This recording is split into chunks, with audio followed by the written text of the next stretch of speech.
สวิปสแวบกลับมาพบกับช่อง TK Channel มื้อนี้แมนเฮาพาทุกคนมาอยู่ที่ร้านอาหารมานาเมะเปิดคลิปมาก็คือเห็นน้องป่าแม่นบ่แม่นแล้ว อันนั้นแม่นสามารถตึกเบ็ดได้เด้อแม่นไผที่พักผ่อนเป็นสวงเสาร์อาทิตย์สามารถมานั่งตึกเบ็ดได้อันนี้จะเป็นทางเข้าของเพิ่นเนาะร้านของเพิ่นจะมีเอกลักษณ์พิเศษแนวใดร้านของเพิ่นจะแต่งร้านหั่นน่ะไปตามธีมวันสำคัญต่างๆเช่นว่าวันวาเลนไทน์วันกุดจีนหรือว่าวันฮาโลวีนเนาะทุกอย่างหั่นน่ะจะแต่งตามธีมที่แบบมีเทศกาลต่างๆอันนี้ก็คือจุดพิเศษของร้านเพิ่นนั่นเองตอนเฮามาก็คือสวง2 โมง 3 โมงนั่นเองคนก็ทยอยกลับแล้วเนาะอันนี้เฮาก็มาถามเพิ่นว่ามีตูบวางบ่เพิ่นบอกว่าตูบยังบ่วางเด้อต้องได้นั่งท่าก่อนประมาณ5 นาทีช่วงรอท่าเฮาก็มาถ่ายบรรยากาศให้ทุกคนได้เบิ่งช่วงนี้แม่นพายุฤดูร้อนก็คือฝนตก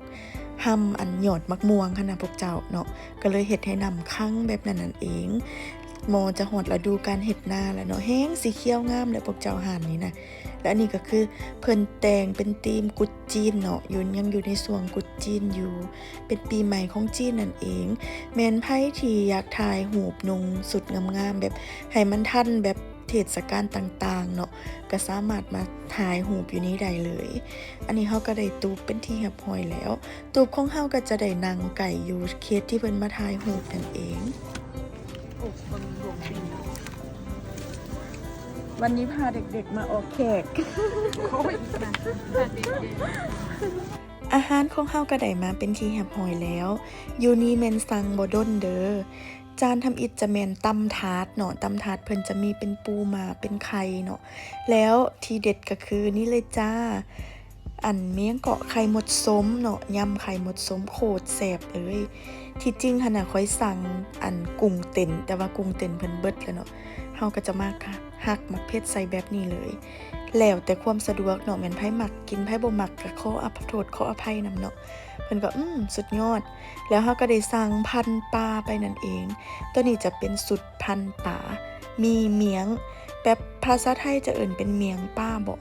ปลาจะปีกมาเป็นโตๆแบบนี้แล้วก็พร้อมกับเครื่องเคียงเนาะเมนูต่อมาจะเป็นปลาคอต้มใส่ไข่มดส้มเนาะตัวนี้ก็แซ่บมีความเป็นแบบคิดฮอดบ้านแล้วก็เมนูนี้นะบอกเลยว่าแซ่บแล้วเราก็จะมาทำการกินเมี่ยงปลาเลยจ้าเขาก็จะใส่ผักกะหล่ำแล้วก็จะมีหัวซิ่งไข่หน่อยๆที่ว่าเพิ่นซอยมาเนาะมีหอมบัวแล้วก็มีหมักแตงแล้วก็ใส่ข้าวปุ้นลงไปใส่หมักแตงหน่อยลงไปแล้วแต่คนมักเด้อพวกเจ้าอันนี้น่ะอันบ่มักตัวใดก็สามารถบ่ใส่ได้เนาะใส่มักเล่นแล้วนี่ไงตอนปลาบะลึมทึมเลยฮอดเวลางาบแล้วอันนี้จะมีทรงแจ่วจะมีแจ่วปลาแดกว่ากับแจ่วอันส้มหวานแบบนี้เนาะงาบเลยจ้า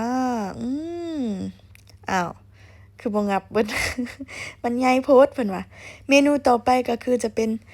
ตำทะเลนั่นเองตำทะเลจะมีกุ้งกับหอยแข็งและนี่ก็คือเมนูปิ่งไก่ทาปลาแดกแล้วก็ทอดกุ้งแล้วก็อันนี้จะเป็นปิ่งอันยำมันน้ำตกหั้นนะ